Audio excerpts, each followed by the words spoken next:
along with a boom of that type. We are very fortunate. Tyler enjoyed the wonderful business community in those years, 1930, 31, and 32. And I want to tell you this, maybe some of you saw it. 1931, there was a picture by the Associated Press which showed the United States, a plat of the United States, and it was totally in black. One little white dot was Tyler. Out of all of the United States, the Associated Press realized that we were the ones fortunate enough not to be suffering from the depression as most people in the United States were suffering. Tyler, I'm thankful that I belong here. I'm thankful that I grew up here, and I'm thankful to be here with you to talk about Tyler. Back in 1995, the Tyler High School of graduate school of 1930 was having a reunion. We had 44 in attendance, which was wonderful after 65 years. And I read something to them that I'm going to read to you, and it's of interest about the way we were in 1930. Bear with me. We were before television, before penicillin, the pill, polio shots, antibiotics, and Frisbees, before frozen food, nylon, Dacron, and Xerox. We were before radar, fluorescent lights, credit cards, and ballpoint pens. For us, time sharing meant togetherness, not computers. A chip back then was a piece of wood. Now, of course, it's a part of your computer. Now, carrying on, the hardware meant hardware. Software wasn't even a word in those days. In those days, bunnies were small rabbits, and rabbits were not Volkswagens.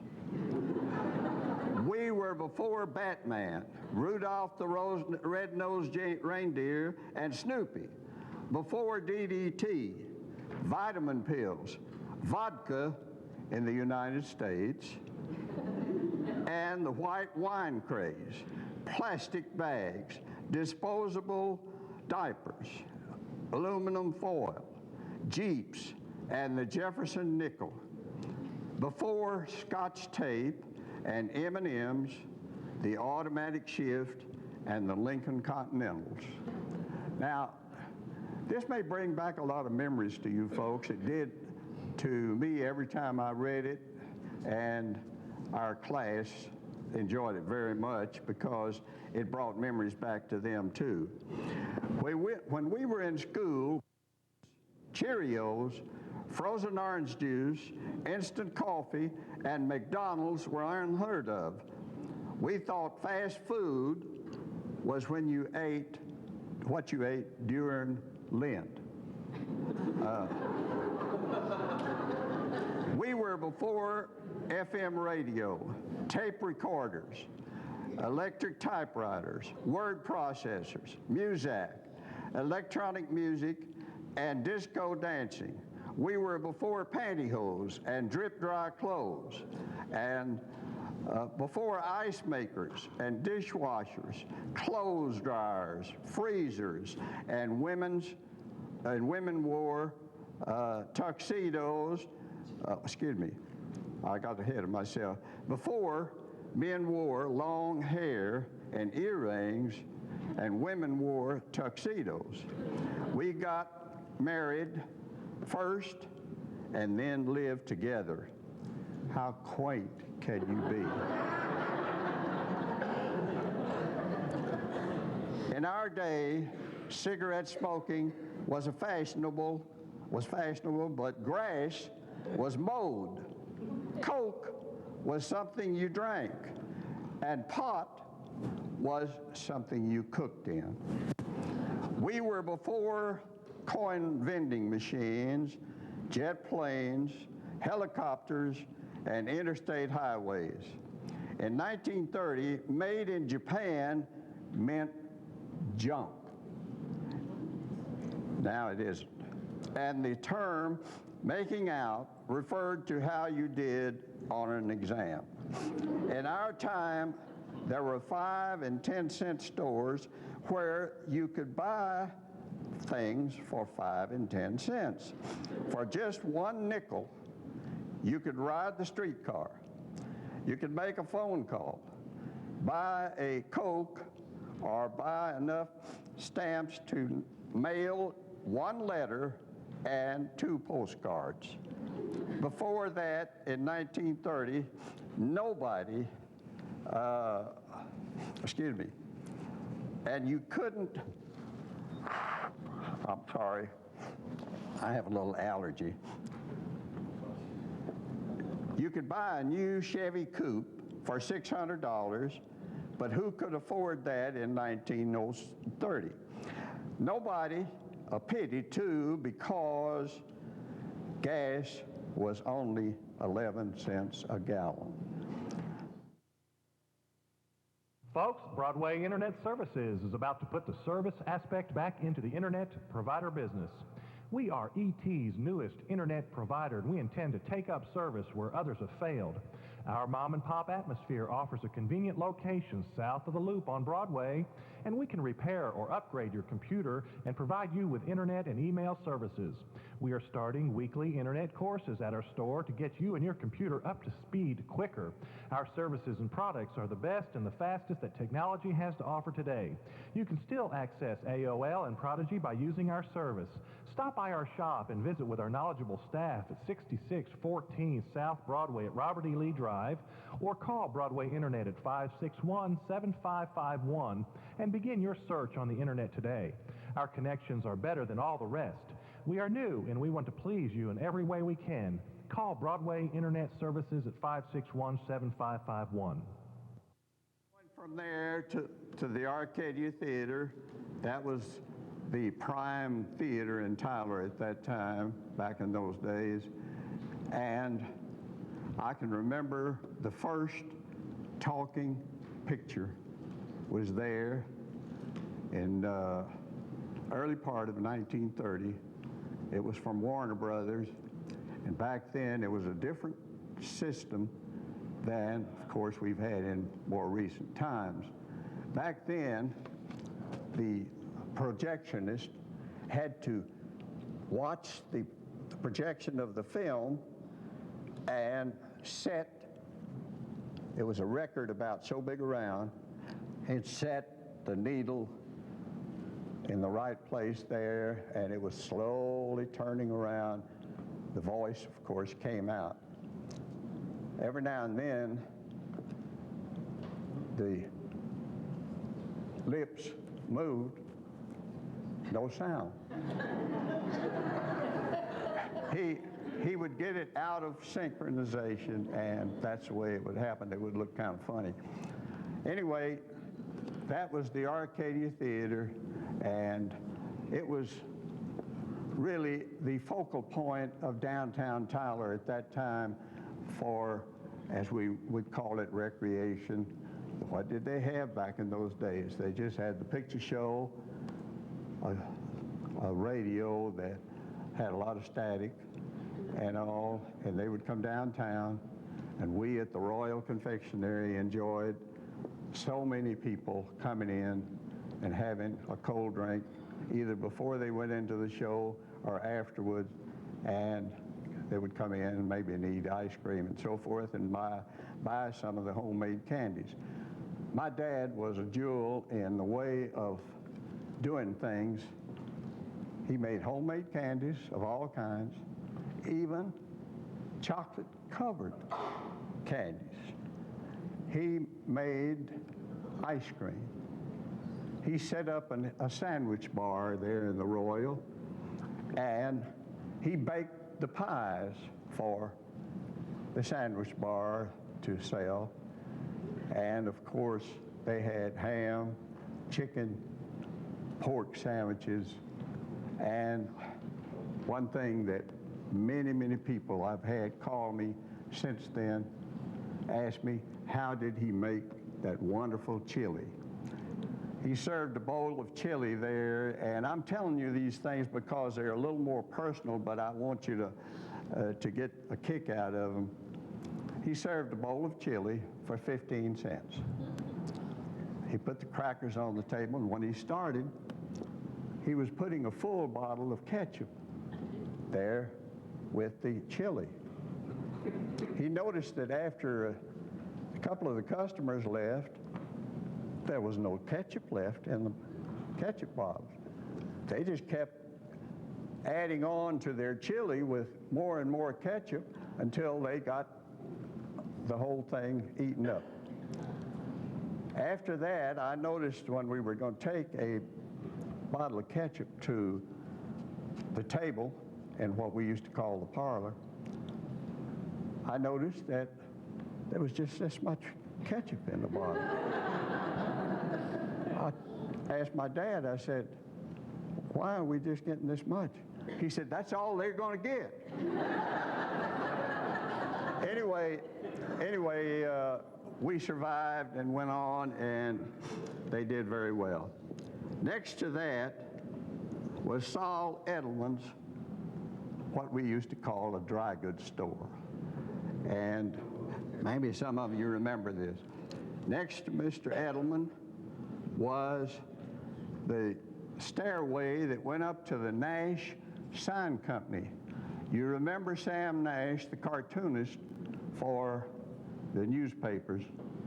He grew up there working under his dad, and it was on the second floor of that building, and right along in there was the only second floor that was being used. Next to that was A. Eisen.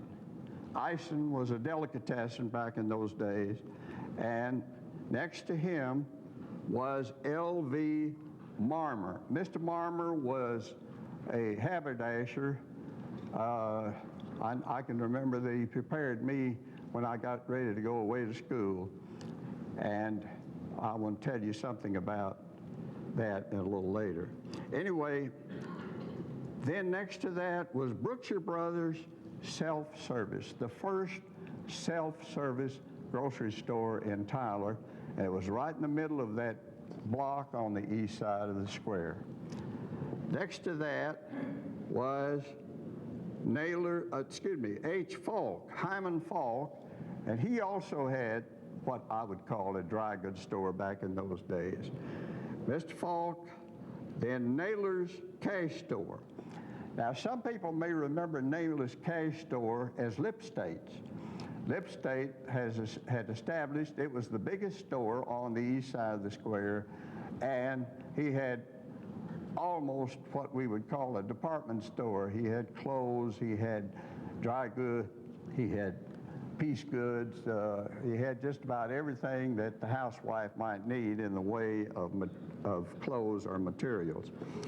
Next to Naylor's was the Tyler Candy Kitchen. I grew up in the Tyler Candy Kitchen working behind his soda fountain, and they farmed me out from the Royal down to Mr. Cortmas and Mr. Eltife, and I worked for them at the Tyler Candy Kitchen. That was back in the days of segregation. We had a real long counter and table back in the back part where the black people ate or drank, and in the front part was about a small soda fountain that had about 6 stools in front of it, and that was for the white people. We kept glasses and paraphernalia separate for the whites and for the blacks, separate, because nobody wanted to think that they might be drinking out of the same glass that the blacks did. And on Saturday, you couldn't hardly get in the place. And we served 10-cent milkshakes, ice cream. We served various types of fountain drinks there. Mr. Jensen, the jury is impaneled. Are you ready to proceed? Call your first witness. Miss Arnold, tell the jury when you first realized your neck had been injured. Just after the collision, because my head jerked back hard against the headrest. Has the injury limited you in your daily routine? Yes, I can't do many of my usual household chores, and my doctor says this pain could continue and I may need surgery. Mr. Jensen, are you ready to argue the charge to the jury? Yes, Mrs. sir. Foreperson, has the jury reached a verdict? Your Honor, the jury finds for the plaintiff in the amount of... You can see I've had some crazy experiences. Now, going next to the Tyler Candy Kitchen was Herman Schwartzberg. He had a dry goods store. And then the last one on the corner down there of the block on the east side of the square was, back in those days, the New York store. I think a lot of you would remember the New York store because it's still there. And but it was operating back when the oil boom caused Tyler to be such a wonderful place for business. Now, going north, well, I better not do that. I better keep you around the square for the time being. The north side of the square, east of Broadway. And you'll notice from the plat that Broadway was not cut through at that time. It just went from the square north and from the square south. Now, on the north side of the square, east of Broadway, was first the Citizens National Bank, then F.W. Woolworth, then Ashby's Cafe. Mr. Ashby bought Sam Murdoch's Cafe after he got some oil money and he wanted to go in business. So he bought Sam Murdoch's Cafe there on the north side of the square. Then there was Simon Meyer and Company, another dry goods store. Then the Mecca Cafe. The Mecca Cafe was the most famous restaurant cafe in East Texas. Salesmen, we used to call them drummers, would come to Tyler, they would stay in Tyler, and then they would eat primarily at the Mecca Cafe. And if you'll notice some of the menus that I passed around through you, the menus for meals were almost unheard of, and yet they were at that time and those low prices. Now, coming on past the Mecca Cafe, incidentally, the Mecca Cafe was operated and owned by the Haddad brothers. There was William, Joseph, and Constantine. We all called him CM. And they operated the Mecca Cafe, and it was very, very well known all throughout East Texas. Coming from the Mecca Cafe, we had next to that George R. Phillips and Son. George R. Phillips and Son had kind of a varied, you might call it a hardware, and he had a lot of wagons and plows and paraphernalia, things that you would need to operate a farm. And that was called George R. Phillips and Sons. And some of you may remember the George R. Phillips home on South Broadway. It's not there now, but there's a big vacant lot there that Roost and Jenikov bought. And it's right there where Charnwood is. And maybe you remember the old home, the George R. Phillips home. Anyway, it was torn down after Roos and Jenico bought it. Now, next to George R. Phillips was Maxine's Ladies Shop. It was a place that the ladies considered it at above average clothing, and it was a real nice store and had very nice merchandise called Maxine's. Next to Maxine's was the B&B Pharmacy. It was a drugstore. And next to the drugstore was the East Texas Building and Loan and Savings, which was on the north side of the square at that time. And then some of you may not remember this, but Klein's was there on the north side at the corner of that block. And of course, Klein's later moved on west of that. Now, that's the north side of the square, and that is on the north side of the courthouse there. I'm taking you literally around the courthouse is what I'm doing. Now,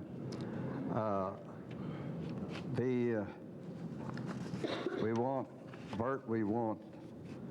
West Ferguson Street, west of North Broadway. Right on the corner of that block was a temporary location that I found for the People's National Bank. At that time, the People's National Bank, as we all have known it since, was being built. And the bank still operated on the north west corner of the square and Broadway until they got their building ready to move into it. Next to that was J.R. Hensley. I don't remember what Mr. Hensley had there. Does anybody remember? Huh? Okay. All right. Now, next to that was the Jean Shop. That was a little ladies' shop, and it was called Jean's Shop. And next to that was an entry into what they called the Ramey Building at that time, and it was like an arcade. You went back from the front and went down, and they had show windows on each side as you walked through to get to the business that was there. And that was called the Ramey Building. Next to that was Harkle Rhodes Cafeteria. Next to that was Mrs. Margaret Rose. I don't remember what Mrs. Rose had in the way of a bit of merchandise. Next to that was E.E. Gorsline Jewelry. Maybe some of you remember the Gorsline Jewelry store there. And next to that was what they call the Swan Building.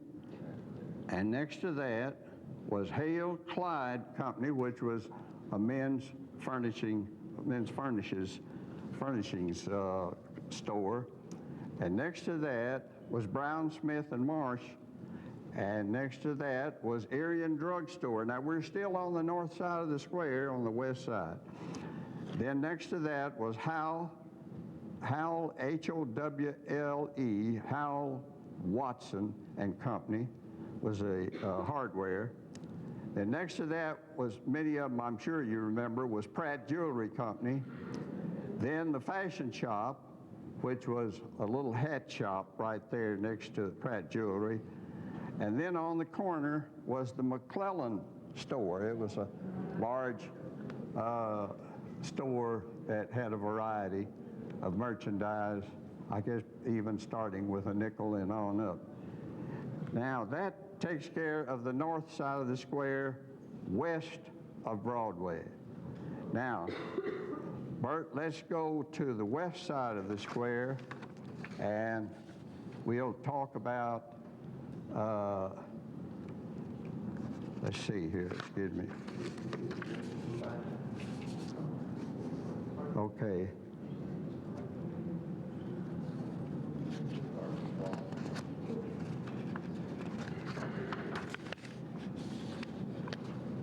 West side of the square, which was College Avenue, going north.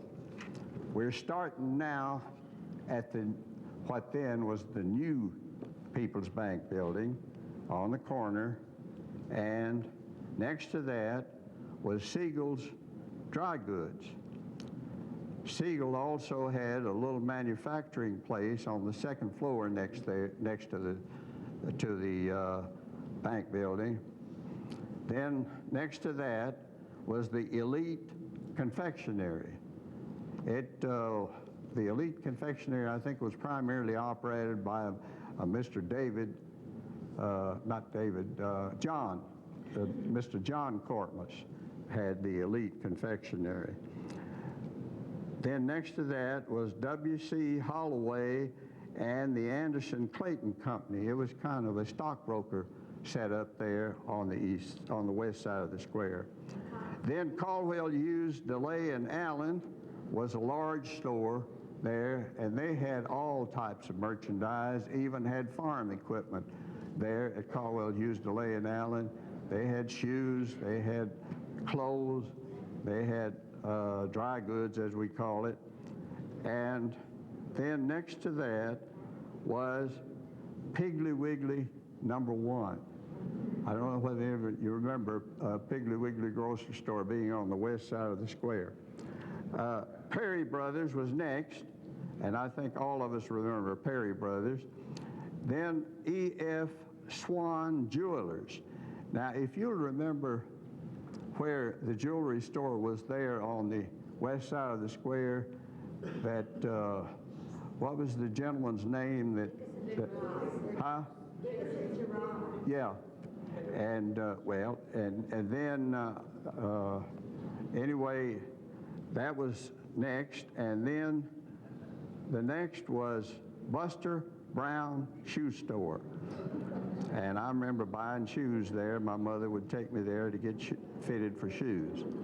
And in the Buster Brown Shoe Store was an outlet area there that was called the Lucille Hat Shop. Then next to that was, which was up the stairway, was Nichols Art Craft Studio. And then on the corner was Malavance's Cafe. We always thought of it as, it was listed as a cafe, but we always thought of it as a confectionery because Mr. Malavance's had much of the merchandise to sell that we had at the Royal Confectionery. Now, Bert, we've got the west side of the square. Now let's go to the south side of the square, and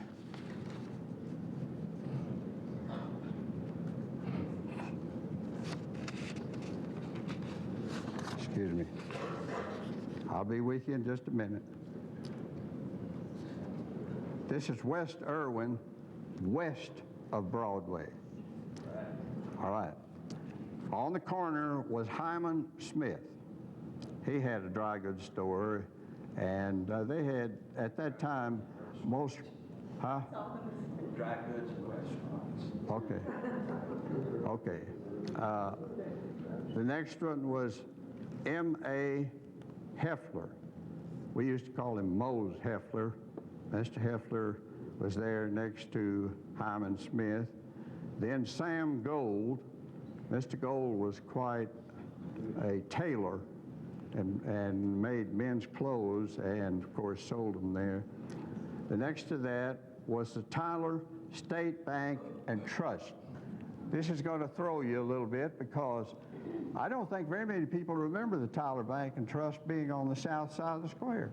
It was there for a while and operated there.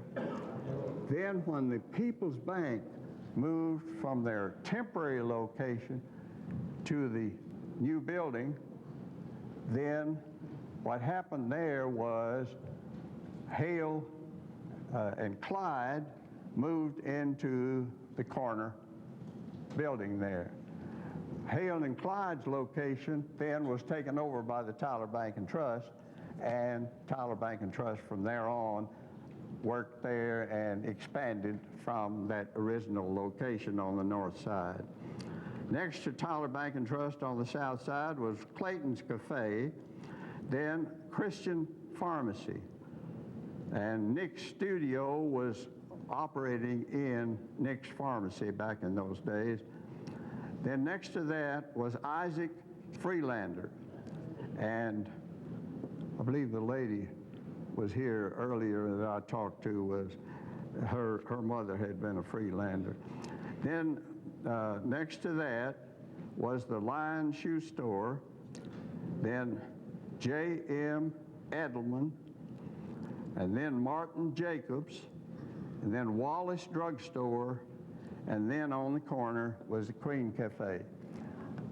I think you're going to see as I go around this square, it was amazing the number of the Hebrew people that had stores on the square.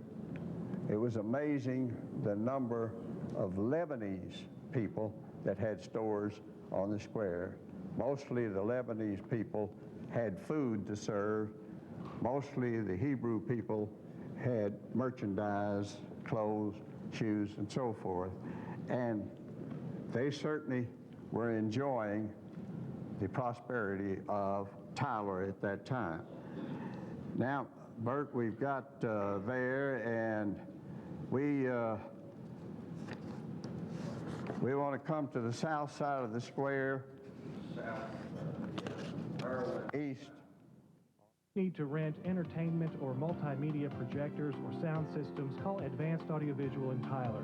Brightly lit data and video projectors are available for daily rentals. And let us videotape your next presentation or training session.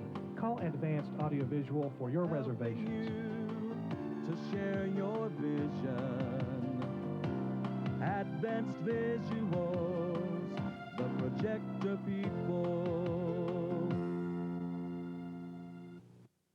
On the south side of the square, and on Saturday there, the wagons, team of mules and so forth, would pull up on the square. They had watering troughs on the square. There were marble watering troughs. And they parked on the square, and then they would do their shopping around the square back in those days. And on Saturday at Camel's Candy Kitchen, we sold 2,000 hamburgers, a nickel apiece, 6 for a quarter, to what's South side of the square. okay, all right. The south side of the square, east of Broadway, east. All right, starting on the corner was Clark Drugstore. Next to that was the old Liberty Theatre. The Liberty Theatre was established by Mr. Wilbur Shields, and he had come to Tyler. He had been a Swift and Company salesman. They sold flour and cornmeal and so forth, and he was a general salesman for them. And when he came to Tyler, he and my mother and dad, they were at the Royal Confectionary. I'm telling a little things here that you might be interested in. I don't know whether you remember. I bet there's no one here that remembers Mrs. Meyer, who had the Queen Theatre on the east side of the square where the Arcadia was put in. Does anybody here remember Mrs. Meyer? Yeah, two. Well, Mrs. Meyer was a very beautiful lady, and she sold the tickets there at the Queen Theatre at that time. This was, of course, a little before the Arcadia. And my mother and dad were next door in the Royal Confectionary.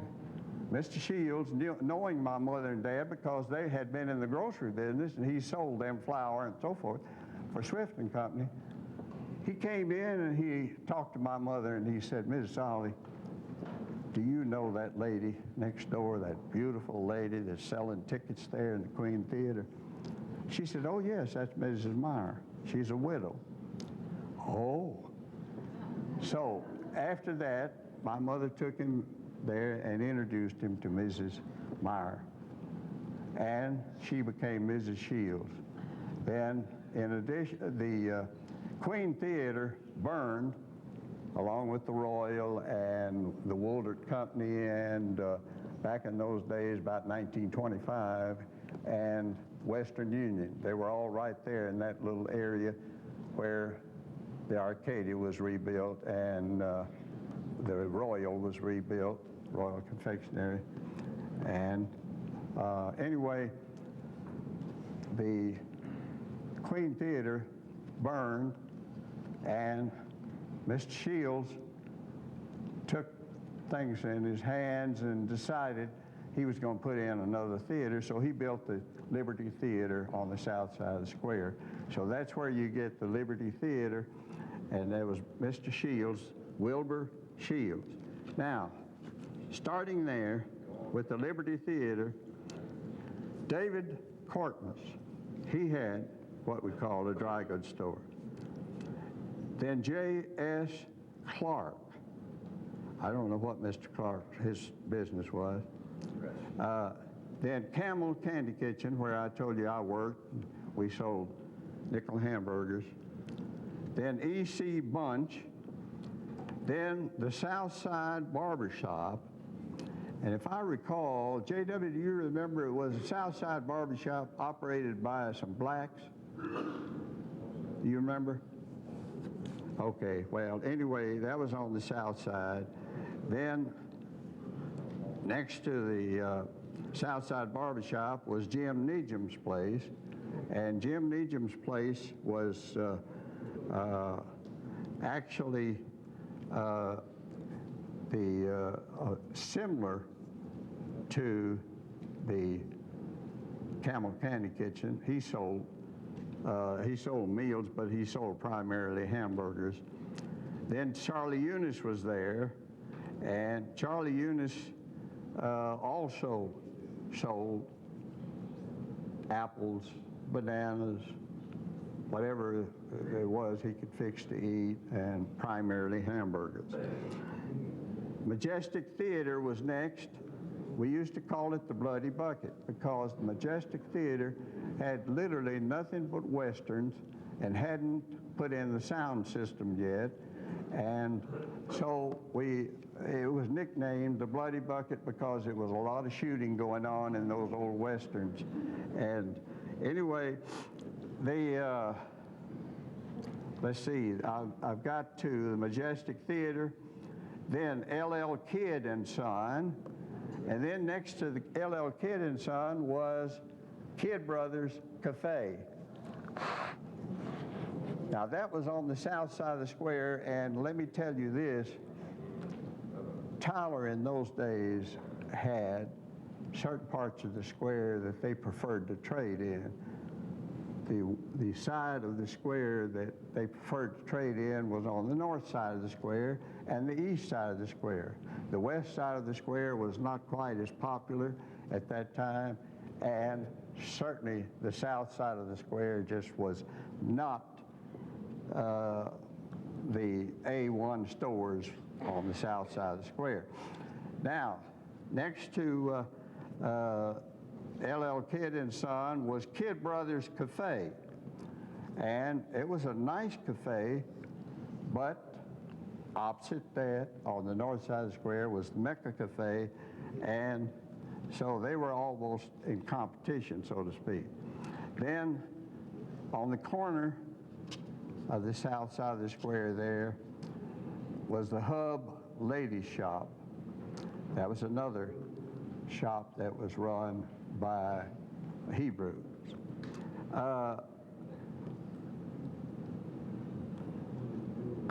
We've gone around the square, and how are we doing on time? We okay? 10 more minutes. All right, okay. Then we'll have to stop. All right, now let's go off the square there on East Irwin. Bert, show them East Irwin going off the square east. Yeah. Okay. Now, right on the corner was Warren's Pharmacy. Warren's Pharmacy had the first delivery of drugs in Tyler. They had a motorcycle, and that motorcycle made deliveries, and that was the original delivery service of a drugstore, was called the Warren's Pharmacy. Next to the Warren's Pharmacy was Meyer Klein. Meyer Klein had a store there, but I don't recall what he sold. Then S.V. Quincy, then J.L. Roselle, and Frizzell and Frizzell. Now Frizzell and Frizzell were plumbers, and J.L. Roselle was also in the plumbing business, so they all operated out of that. And I'm going to tell you something in a minute about that. And then Jake Bayer, J.M. Bayer, had a variety store right there in the middle of the block. Then Wallace Plumbing was there next to Bayer. Then Harding's Cafe. Then Neal and Morris Market.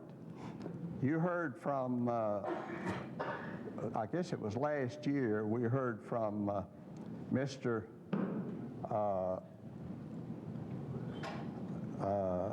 Lewis and Haines, and he was asking me about what was in that block. I'm going to get to his business there. Then the Club Cafe, then Brookshire Brothers Grocery number 5. That was the second grocery that Brookshire Brothers put in Tyler, and it was on East Irwin there, east of the square. Then Lewis and Haines Market. Maybe many of you remember the Lewis and Haines Market, and it was a very popular meat market. Then B. Grider and Schul Plumbing. Mr. Grider and Mr. Schul had another plumbing shop there. Hergesheimer and Sons was on the corner of East Irwin there in that east block. I was going to tell you this. As I went through all of the square and the side streets, plumbing shops, electric shops, and just about any kind of shop. There was even a seed store where people a short distance behind the new People's Bank. It's called Goldstein Seed Store. And it was amazing to me that all kinds of businesses were on the square or just off the square. And Tyler, of course, was thriving at that time, and they had no such thing as worrying about zoning and so forth. So anyway, that came about later. And one thing I want to correct here, so many people grew up and they called Spring Street. Spring was not a street insofar as its nomenclature at the City Hall. It was an avenue. So to some people, if I said Spring Avenue, they wouldn't know what I was talking about. They thought, you must be talking about the wrong place. I remember Spring Street, but I don't remember Spring Avenue. Now, I checked properties just off the square there on Spring, North Spring Avenue, and going from the square north. And I got to Locust Street, and then from there on, I don't want to tell you about them. They were the best I can say, they were the houses of ill repute. And that block, and my mother and dad, and it was way before you got to the next block, which was where B.B. Taylor Fish Market and the Klein's Grocery and Campbell's French Market and all of those were further on north. But I tell you that it was almost a wall built up where I could not go past Locust Street. My mother and dad didn't want me to go, and I never did. But then I jumped past that and went down, and I used to be a good friend of the Camels and the French Market that they had there. That was down next to the new Nickel Studio and so forth and all. But anyway, I'm not even thinking about that section between Locust and on towards the railroad track and so forth. Anyway, I've gone around the square, Mary Jane, and if you think we've got a little time, we'll start on, we've already come on East Irwin Street, and we can go to... Where the utility companies were, and then we'll wind it up, Albert. You what? Point out the utility. Where were the utility companies? Where the light company and the gas Oh, company and the telephone. on West Ferguson? Huh? Where Myron Smith was? Okay. All right, let's get that. Myron Smith was on the corner of the square. It was on West Ferguson and the square, and it went west towards the post office back then. And let's see if I can come up with the answer on that. She wants the location of the utility companies around town. All the utility, well, they're on West Ferguson. Now, the utility companies were also downtown, and that's where you signed up for your utilities, and that's where you paid your bills, was downtown, and they were on West Ferguson Street, partly, I guess, on the north side and then on the south side. On the north side, let's start with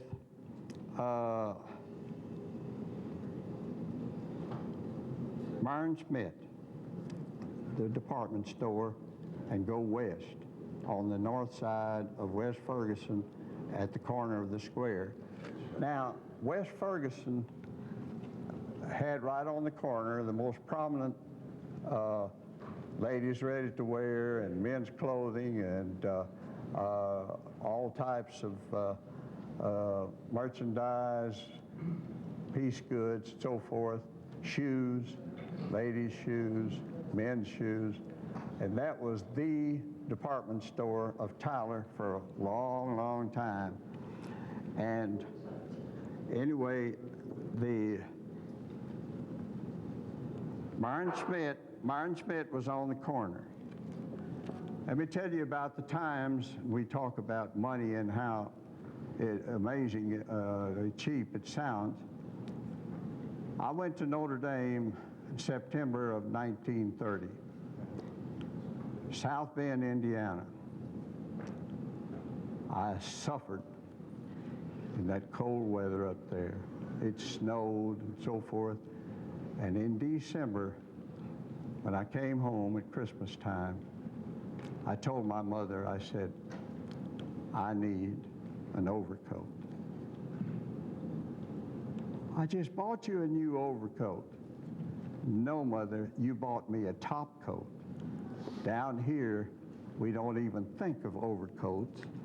Up there, they don't even think of top coats. They think mostly of overcoats and heavy outerwear. Well, anyway, we went to Myron Smith's. This is a little off the talking about the square, but we went to Myron Smith's, and I looked in the window there as we were walking in the men's section, and there was this coat. I don't know what the material was, but it had curly exterior, and it was real thick, and it was fully lined, beautiful lining, and it was what I thought I ought to have. The sign on it was $15. Anyway, we went inside, and I believe it was a Mr. Griffin that waited on us, and Mr. Griffin said, "What can we do, Mrs. Saleh? What do you need?" She said, "My son says he needs an overcoat." Oh. Well, we don't usually have overcoats, but we got one there in the window. I said, "Yeah, I noticed that one as we were coming in." My mother said, "How much is it, Mr. Griffin?"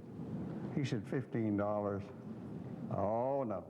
No, I'm not going to pay $15 for my son's coat. So she finally told him, she said, "Well, I tell you what, if you'll sell it to me for $12, I'll take it." I took that coat, and boy, that was a joy to me because I went back to school, and I became a Joe College then with that big overcoat. Anyway, Myron Schmidt was on the corner. Then next to that was J.H. Brogan and Company, which is the Texas Building and Loan. And then Ella Miller Beauty Shop was there. Then Brown Bookstore. Brown Bookstore was where we always went to get our supplies for going back to school. And then the Texas Power and Light Company, that was the electric company, and it was in that block going towards the post office there. Then next to that was an M System store. An M System was a grocery store, and they had their interior shelves shaped like an M, and you walked in there and walked around the various shelves and got your groceries. And then there was the Federal Building, which was the post office. I got to tell you a little bit about the post office because it had these huge windows. The windows were almost 2 stories high, and they were nice big windows, and they would open them up in the summertime. And Doc Witt's wife was the organist for the First Baptist Church. She was running through some of her practice music, and she was sitting there playing the organ, and she looked down, and she looked through this huge window. There was her husband talking to a lady.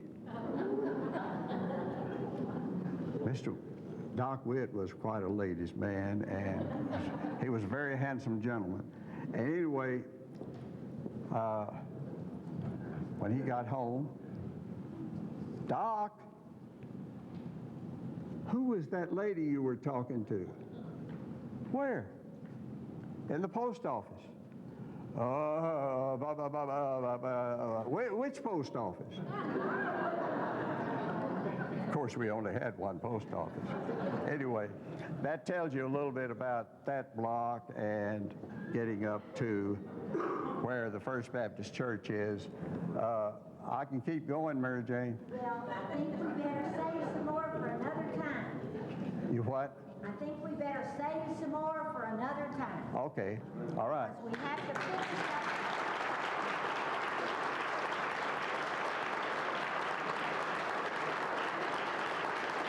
Thank you. Okay, You did great. thank you.